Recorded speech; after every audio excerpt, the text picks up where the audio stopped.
Arthur Caldwell had always considered himself a man of unwavering perception, his sharp instincts honed by years of cutthroat deals on Wall Street and Silicon Valley. He prided himself on seeing through facades, on detecting weakness, on identifying a predator before they could even scent blood. Yet standing in the opulent silence of his Hampton study, the afternoon sun glinting off the polished mahogany, he felt a sickening lurch in his gut that had nothing to do with market volatility. He watched the security footage, a lump forming in his throat, as the truth about the cleaning lady began to unravel his certainty, piece by agonizing piece. It was a cold, clinical revelation, played out on a high-definition screen, yet it cut him deeper than any personal betrayal. His world was a meticulously curated tableau of success. The Caldwell estate wasn't just a house. It was a fortress of glass, steel, and old money charm, a testament to Arthur's relentless climb from a modest upbringing to a tech titan whose net worth dwarfed small nations. Every morning, his day began with a precise ritual, a bespoke espresso, a quick scan of global markets on his custom-built touchscreen desk, followed by a workout in his private gym overlooking the Atlantic.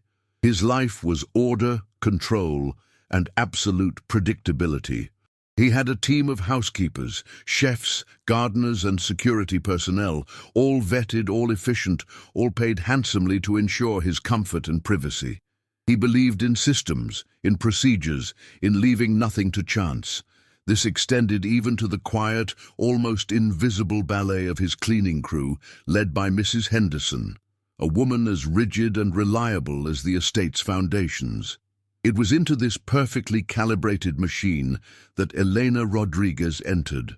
She was new, a replacement for one of Mrs. Henderson's long-standing staff who had retired to Florida. Eleanor was younger, perhaps in her late 30s, with eyes that held a quiet weariness, but a fierce, almost palpable diligence. Arthur had barely registered her presence, beyond a fleeting glance during one of his morning routines, noting her meticulous approach to dusting the antique furniture, her quiet movements, her almost spectral efficiency. She moved through the house like a whisper, leaving no trace but the sparkle of cleaned surfaces and the faint, pleasant scent of lemon polish. He'd seen her once, bent low, scrubbing a stubborn grout line in the master bathroom with a dedication that bordered on reverence. He remembered thinking distantly that Mrs. Henderson had made a good hire. Then, the watch. It wasn't just any watch. It was his grandfather's Patek Philippe, a family heirloom passed down through generations, a heavy gold timepiece that sat prominently on a velvet stand on his study desk. It wasn't merely expensive. It was a tangible link to his past, to the men who had built the Caldwell name from nothing. He had walked into his study after a particularly grueling video conference, reaching for it instinctively. A habit, a small grounding ritual, before he retreated for his evening run. But it wasn't there. His hand swept across the empty velvet stand, a jolt of ice water hitting his veins. He checked under the papers, moved a stack of financial reports, even peered into the waste bin. Nothing. A cold dread, foreign and unwelcome, began to curdle in his stomach. He called Mrs. Henderson first, his voice clipped, betraying none of the rising panic. "Mrs. Henderson, the Patek Philippe watch from my study desk. Is it put away somewhere for cleaning?" Mrs. Henderson, usually unflappable, stammered, her voice tight with confusion. "No, Mr. Caldwell. The staff are instructed never to touch personal items unless specifically requested. Elena was the only one in your study this morning. I can check with her." The name hung in the air, a silent accusation. Elena, the new one. A faint, almost imperceptible shift in Arthur's posture.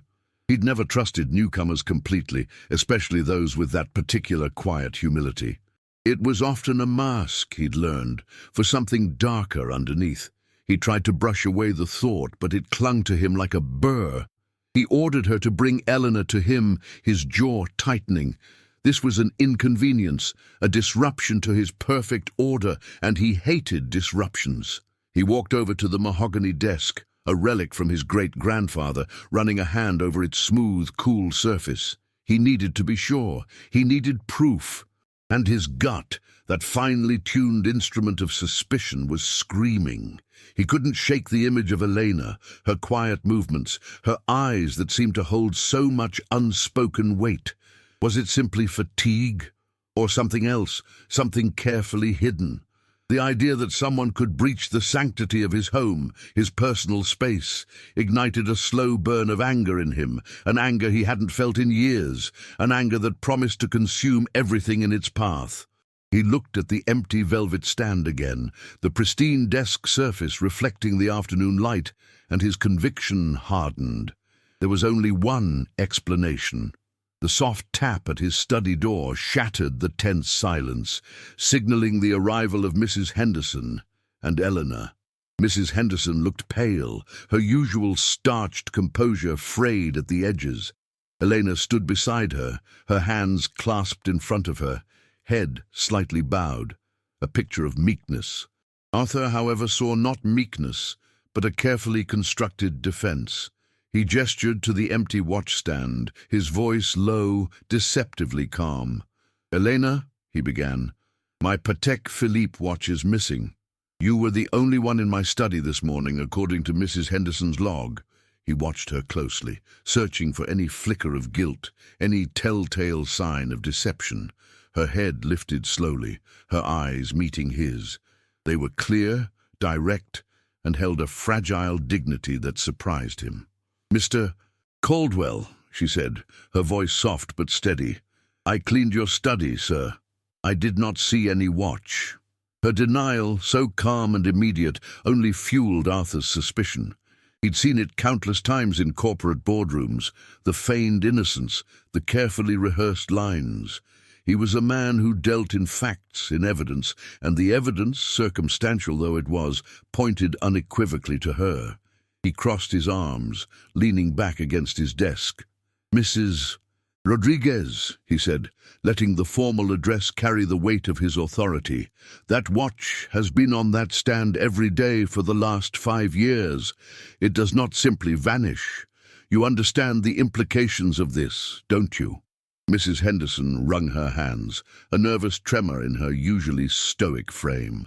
Elena, however, remained outwardly calm, though her posture seemed to shrink infinitesimally. "Sir, I understand," she replied, her voice barely a whisper now. "But I assure you, I did not take anything." Her gaze, however fleeting, held a depth of hurt that Arthur chose to ignore, categorizing it as part of her act. He'd seen plenty of people use emotional manipulation to deflect blame. He wasn't going to fall for it. His mind was already moving, calculating the next steps, the most efficient way to handle this unpleasantness and restore order. He needed to contain the situation, discreetly, effectively, without drawing undue attention. After all, his reputation was as carefully guarded as his assets. He dismissed Mrs. Henderson, telling her to ensure Eleanor was available for further questioning, then immediately called his head of security, a former NYPD detective named Frank Miller, a man with a stern face and an even sterner approach to infractions. "Frank, there's been an incident," Arthur stated, his voice now entirely devoid of emotion. "My Patek Philippe is gone from the study. I believe Elena Rodriguez, one of the new cleaning staff, is responsible. I want you to initiate a full internal investigation. Discreetly. No police. Not yet." He stressed the discreetly, wanting to avoid any public embarrassment.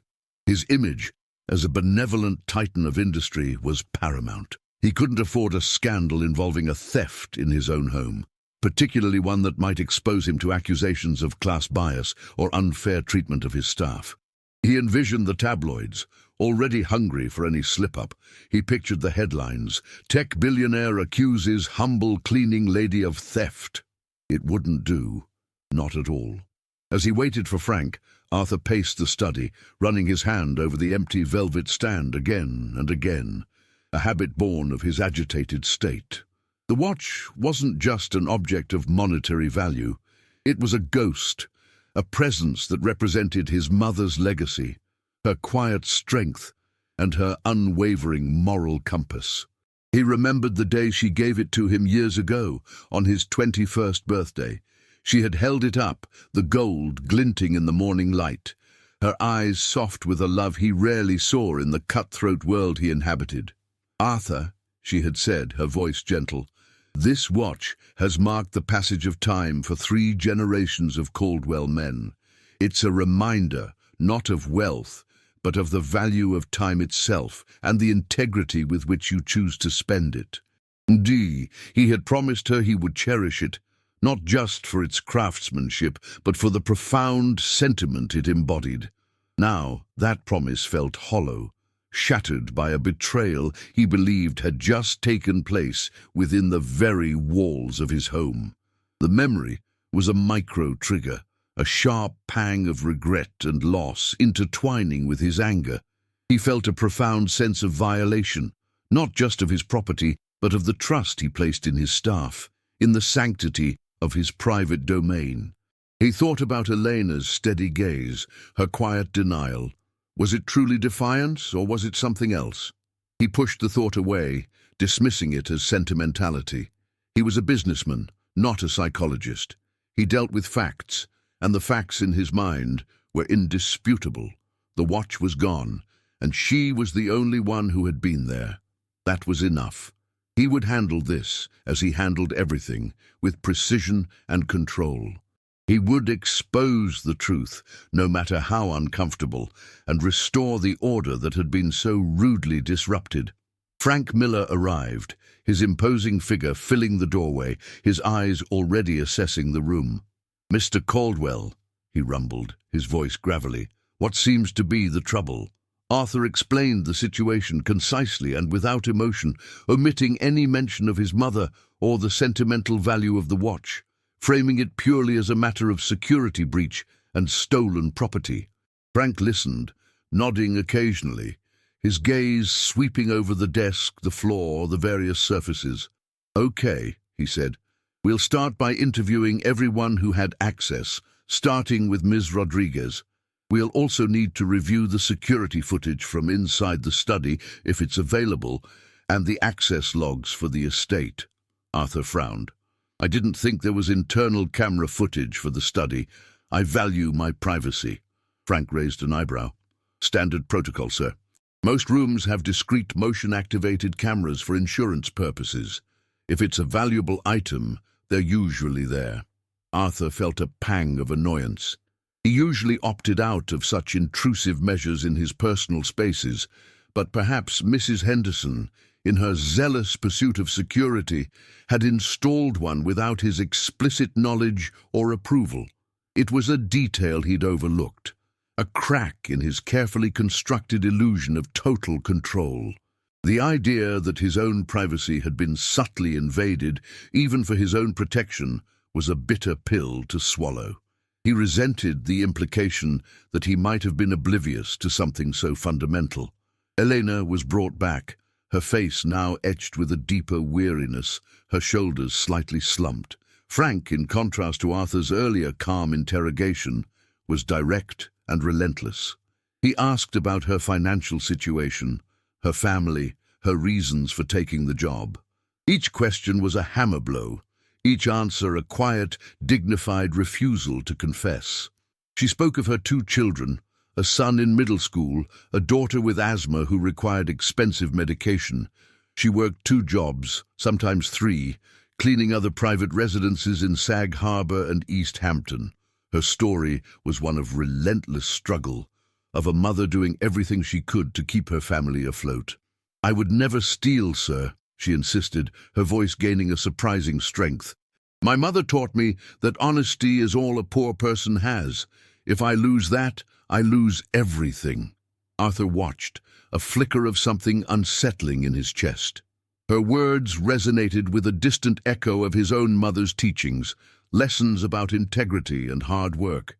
But he quickly suppressed it. Desperation, he reminded himself, could make good people do bad things. He'd seen it too often in his world, a world where morality was often a luxury few could afford. Frank concluded the interview, instructing Elena to remain on the premises, technically still employed, but suspended from duties, pending the investigation. He then turned to Arthur. "We'll pull the footage, sir. Might take a few hours to isolate the relevant timestamps. Until then, my recommendation is to keep a tight lid on this. Don't want it spreading through the staff." Arthur agreed, his mind already formulating a strategy. He would offer Elena a generous severance package, far more than she would ever earn in a year. It would be an act of mercy, he told himself, a quiet way to make the problem disappear, without the messiness of police involvement or public scrutiny. He could frame it as a layoff or a mutual agreement to part ways. It would protect his reputation, avoid a prolonged investigation, and most importantly, restore the sense of order he so desperately craved. This was his preferred method of problem-solving. Throw money at it until it vanished. He believed he was being fair, even magnanimous. After all, he wasn't pressing charges, wasn't ruining her life.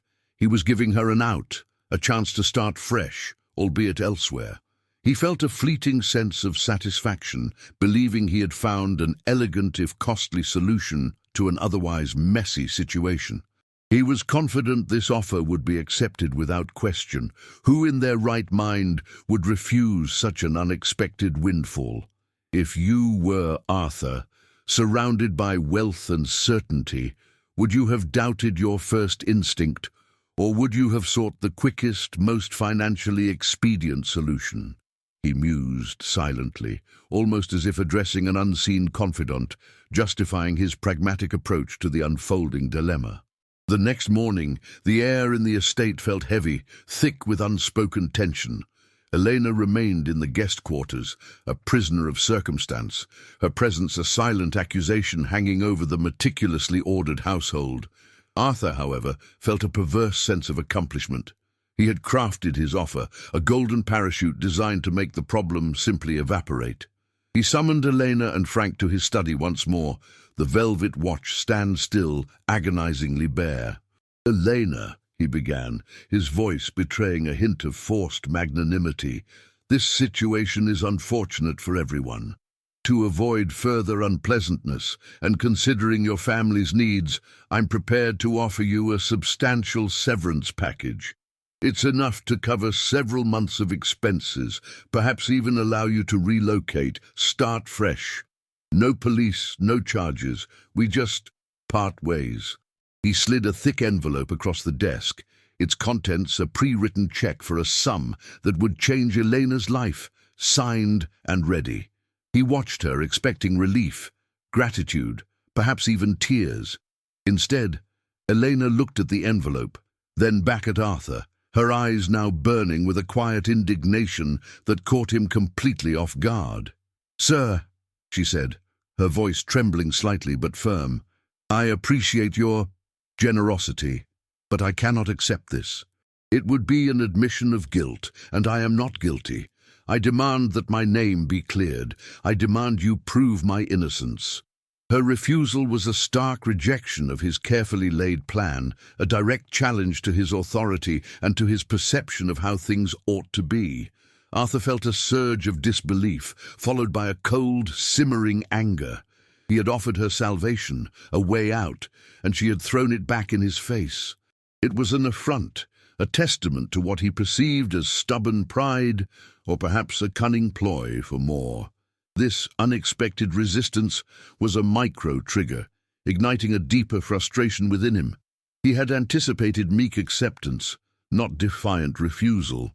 "Elena," he responded, his voice losing its veneer of benevolence, "you are refusing a life-changing sum of money. Do you understand what you are doing? This is my final offer. If you refuse, then we will proceed with the full weight of the law." He saw her flinch, but her gaze did not waver.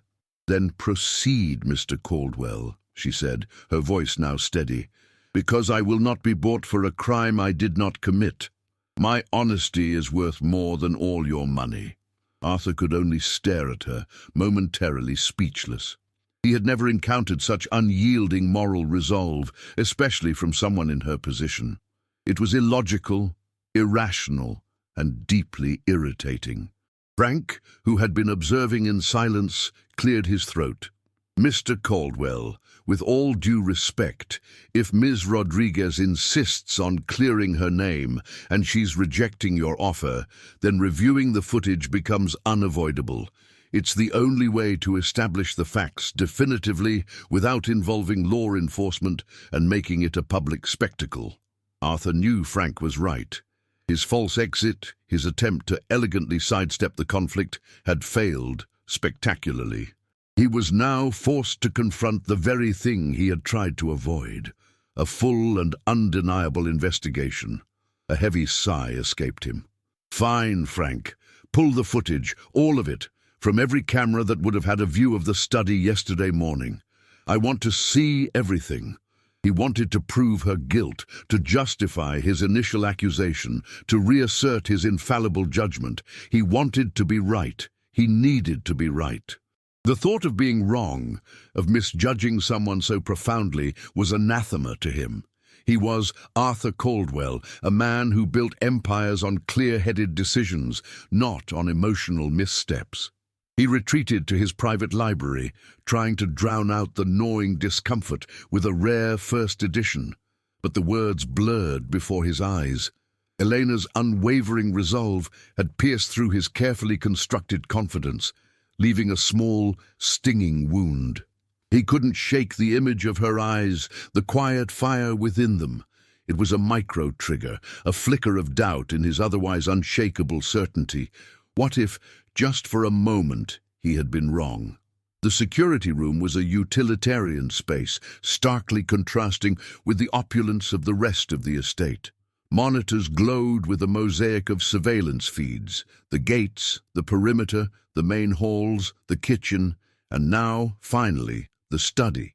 Frank, with a technician at his side, fast-forwarded through hours of mundane footage, his fingers flying across the keyboard, isolating the moments Elena was present. Arthur sat rigidly, his arms crossed, watching the screen with a grim determination. He watched Elena enter the study, a small caddy of cleaning supplies in her hand.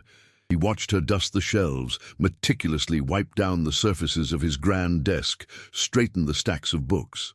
She moved with a practiced grace, her focus absolute. Every movement was precise, efficient, almost ritualistic. She carefully lifted a small bronze sculpture, dusted beneath it, and replaced it. Then she approached the watchstand. Arthur leaned forward, his heart beginning to thump an uneven rhythm. This was it, the moment of truth. He expected to see her pocket it, or perhaps slip it into her cleaning caddy, a swift, practiced movement. But she didn't.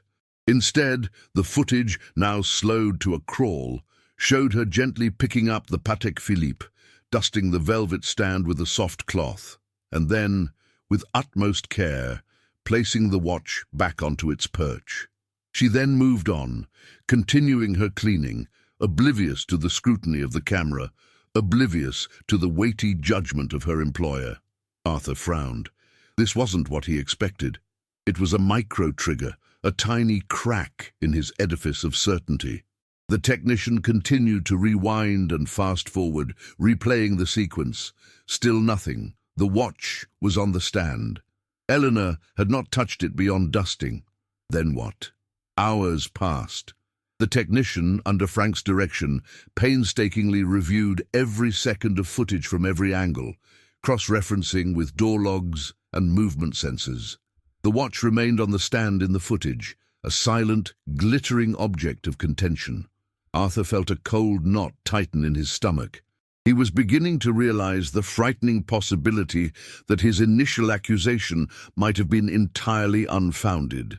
His certainty was eroding, replaced by a creeping unease. He thought about Elena's quiet dignity, her steadfast refusal to be intimidated. Her strength, which he had initially dismissed as stubbornness, now seemed like something else entirely, a testament to a deep-seated integrity he might have blindly trampled. As the afternoon sun slanted through the security room window, illuminating the dust motes dancing in the air, a new detail emerged. Frank, his eyes narrowed, pointed at a specific frame. "Hold it right there," he commanded. The technician froze the screen. Rewind 5 seconds, play. The footage showed Elena, having finished her cleaning, meticulously wiping down the last surface of the desk. She placed her cleaning caddy down, and then, with a small, almost imperceptible gesture, she opened a tiny, almost invisible drawer on the side of the grand mahogany desk. A hidden compartment Arthur himself rarely used, usually reserved for old, forgotten receipts. She slipped something small into it, then closed it firmly. Then she tidied up her cleaning supplies, gave the room one last sweeping glance, and exited the study. "What was that?" Arthur demanded, his voice hoarse. "What did she put in there?" Frank zoomed in, pixelating the image slightly. "It's hard to tell, sir. Too small, but it's clearly something she placed inside." Arthur's mind raced. He knew that drawer, a quirky feature of the antique desk. He had used it once, years ago, to stash a broken pen. But why would she put something in there? And why would she claim not to have seen the watch? The puzzle pieces refused to fit, creating a painful dissonance in his mind. The micro-trigger was a jarring sensation, the feeling of a carefully constructed reality beginning to crumble. He stood up abruptly, the image of Elena closing the drawer searing itself into his brain. "Let's go," he ordered Frank. "We're going to that study, right now." He practically ran down the long corridors, his heart pounding with a mixture of dread and a desperate hope. He burst into his study, the room still smelling faintly of lemon polish. He went straight to the desk, his fingers fumbling for the hidden catch that released the tiny drawer. It clicked open with a soft thud. Inside, nestled on a small piece of velvet that had lined the drawer, was his Patek Philippe watch. Gleaming, pristine, completely unharmed. It hadn't been stolen, it had been secured. And then, resting right beside it, was a small, folded note. Eleanor's neat handwriting, on a piece of Caldwell Estate stationery, read, "Mr. Caldwell, I found your watch on the floor near the waste bin. I put it in the safe drawer for protection. I did not want it to get damaged. Elena Rodriguez." The truth hit Arthur like a physical blow. The watch hadn't been taken, it had fallen. And Elena, instead of pocketing it or leaving it vulnerable, had taken the initiative to protect it, to hide it in the safest possible place she could find, a place where it wouldn't be accidentally swept away or further damaged. She had then, presumably, left the note, perhaps thinking she would explain later, or that he would simply find it. And he, with his snap judgment, his ingrained suspicion, his wealthy man's assumption of entitlement, had accused her of theft. He reread the note, the simple words a devastating indictment of his own character. He remembered her calm denial, her insistence on her innocence, her fierce pride. He had dismissed it all, seeing only what he expected to see, the guilt of the other. And the weight of his injustice pressed down on him, crushing him. He sank into his desk chair, the elegant leather suddenly feeling like cold, hard stone. His gaze swept over the pristine room, the ordered shelves, the gleaming surfaces, all Elena's work.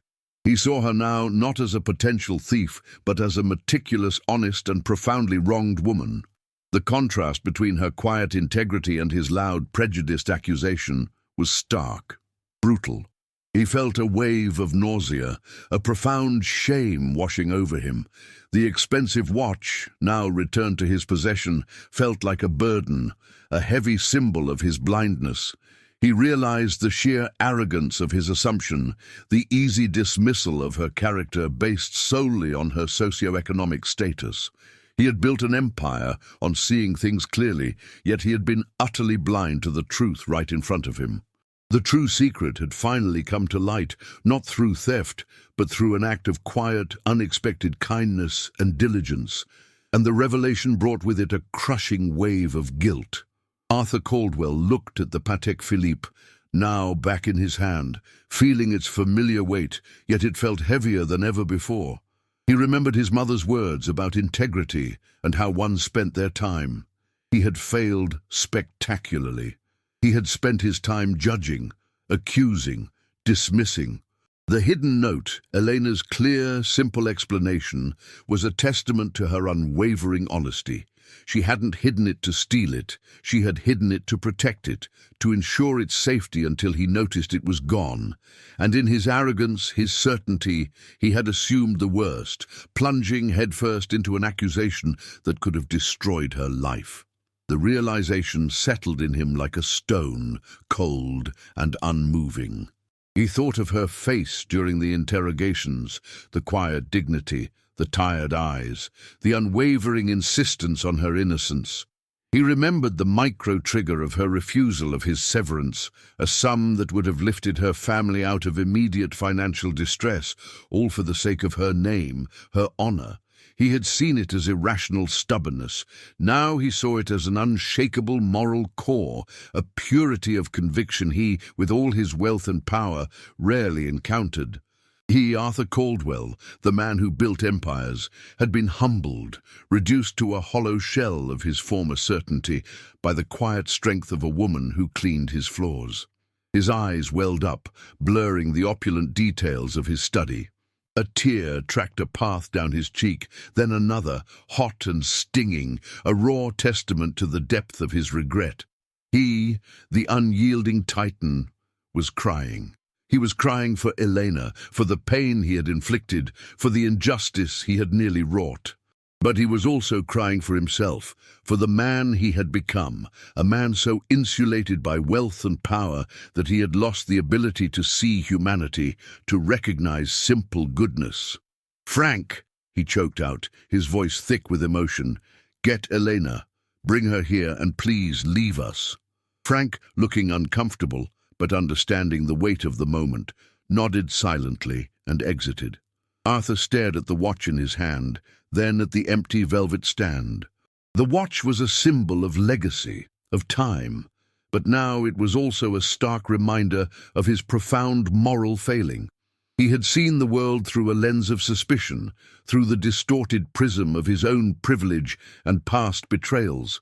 He had projected his cynicism onto an innocent woman, nearly ruining her life. The weight of that mistake was suffocating. He had convinced himself that his money and influence gave him insight, but they had only blinded him. He knew he had a choice to make, a moral crossroads he couldn't avoid. He could still try to minimize the damage, offer her more money, apologize privately, and hope the incident faded into memory.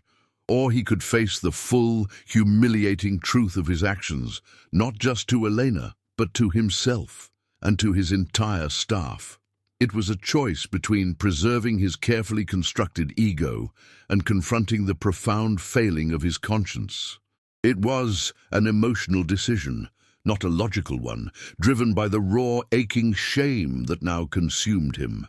He thought of his mother again, her words about integrity. He knew what she would have wanted him to do. He had to make it right, truly right, no matter the personal cost. He couldn't buy his way out of this one. He had to earn his way back.